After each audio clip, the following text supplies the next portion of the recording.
Oke, hari ini kita mau bahas sebuah kisah yang luar biasa. Sebuah kisah nyata tentang kasih yang beda, bukan kasih yang menghindar, tapi justru kasih yang berani mendekat dan menyentuh luka yang paling dalam. Yuk kita belajar dari kehidupan seorang dokter hebat, Dr. Paul Brand. Dan inti dari semua yang akan kita bahas itu ada di ayat ini. Coba deh perhatiin kata-katanya. Tergeraklah hatinya oleh belas kasihan. Terus apa yang dia lakukan? Dia menjamah. Ini bukan cuma sekadar kasihan dari jauh loh. Ini adalah sebuah tindakan, sebuah kontak fisik yang jadi fondasi dari seluruh cerita kita hari ini. Nah, di bagian pertama ini, kita akan lihat sebuah perbedaan yang tajam banget. Beda antara cara dunia merespon penderitaan dengan cara yang diajarkan oleh iman. Disinilah pertentangan utamanya. Coba deh kita jujur sama diri sendiri. Secara naluriah, kalau kita lihat luka, lihat penderitaan, reaksi pertama kita apa? Biasanya kan menjauh. Kita cenderung membangun tembok. Tapi iman justru mengajak kita melakukan hal sebaliknya. Hal yang paling radikal, mendekat. Dan orang yang benar-benar menghidupi panggilan radikal ini adalah tokoh utama kita, Dr. Paul Brand.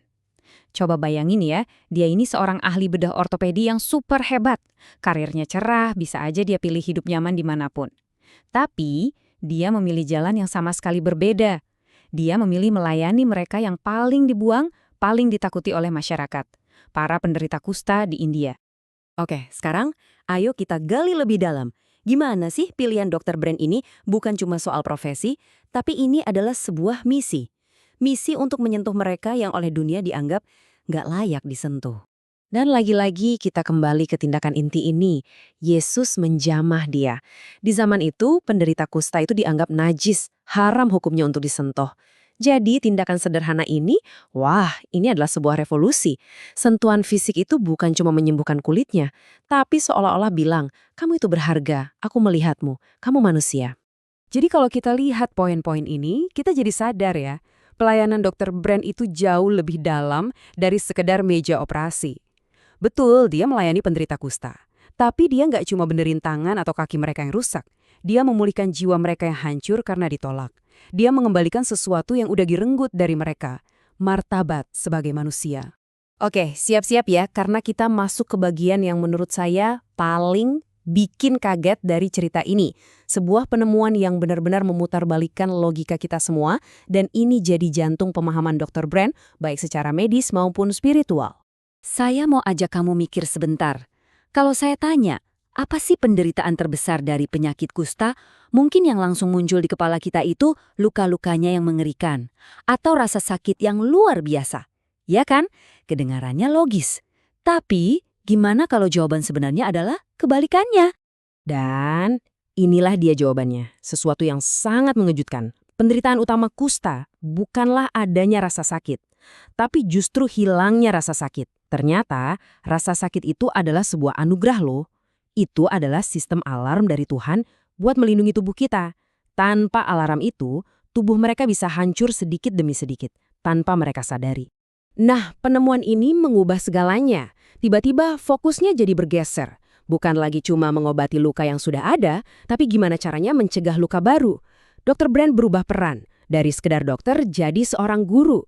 Dia memberdayakan pasien-pasiennya, mengajari mereka cara jadi pelindung bagi tubuh mereka sendiri. Ini bukan lagi soal pengobatan, ini soal pemulihan harapan. Selanjutnya, kita akan lihat gimana bagi Dr. Brand, iman itu bukan cuma keyakinan di dalam hati. Imannya itu sesuatu yang hidup, yang bergerak, yang benar-benar kelihatan dalam setiap tindakannya. Dan apa yang dia lakukan itu sebetulnya punya pola, seperti sebuah jejak kasih yang hidup. Langkah pertama, menjangkau. Dia nggak pasif nunggu, dia aktif mencari mereka yang terbuang. Kedua, memahami. Dia nggak cuma lihat luka di permukaan, dia pakai seluruh ilmunya, seluruh empatinya buat cari tahu akar penderitaannya. Dan terakhir, tujuannya selalu satu, memulihkan, mengembalikan apa yang sudah hilang, yaitu harapan dan martabat. Ayat dari Yakobus ini rasanya pas banget ya buat merangkum semuanya. Iman Dr. Brand itu adalah iman yang hidup, iman yang bernafas, dan meninggalkan jejak yang nyata di dunia. Iman yang dampaknya bisa dilihat dan dirasakan langsung oleh orang lain. Oke, sebagai penutup, ayo kita tarik benang merah dari kisah yang luar biasa ini. Kita lihat, pelajaran apa sih yang bisa kita bawa pulang dan terapkan dalam hidup kita sehari-hari, apapun profesi kita. Jadi, ada 3 pelajaran kunci yang bisa kita ambil dari Paul Brand.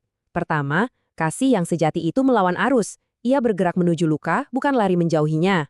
Kedua, bakat kita, apapun itu, entah kamu dokter, akuntan, seniman, guru, kalau kita persembahkan, itu bisa jadi alat pemulihan yang dahsyat di tangan Tuhan. Dan ketiga, Injil yang paling hidup bukanlah yang paling banyak kita bicarakan, tapi yang paling nyata dirasakan oleh orang di sekitar kita. Dan sebagai penutup, pertanyaan ini bukan lagi tentang Paul Brand. Pertanyaan ini untuk kamu dan untuk saya. Di tengah kesibukan kita, di lingkungan terdekat kita, luka apa yang sering kita hindari? Penderitaan siapa yang mungkin diam-diam Tuhan panggil untuk kita sentuh? Yuk, kita coba lihat sekeliling kita dengan mata yang baru hari ini.